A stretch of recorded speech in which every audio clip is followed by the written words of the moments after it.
The urban tribesmen pass on their unique hunting skills to their eager offspring.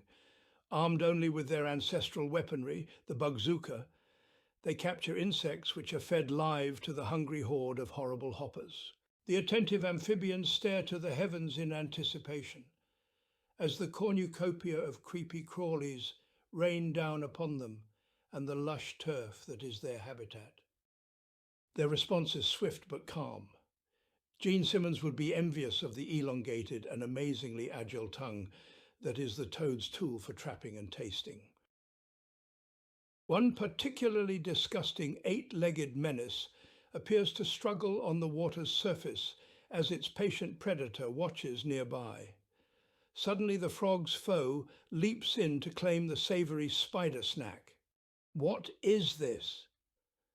The creepy arachnid submerges and scurries stealthily across the underwater terrain. Parkour! Parkour! For the first time in history, we witness the result of gazillions of years of evolution. Another creepy mother effer snorkels nearby, providing evidence that multiple subspecies of these grotesque abominations have developed scuba-like abilities.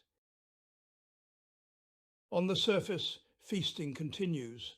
Sensing movement in his periphery, this slimy some-beach turns towards its next potential snack.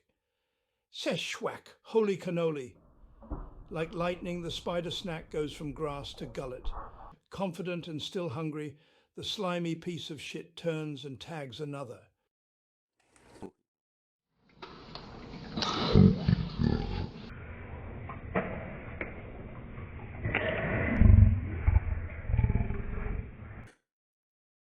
Another day, another fun, frenzied feast in Frogtown. Suck it, buggy bitches.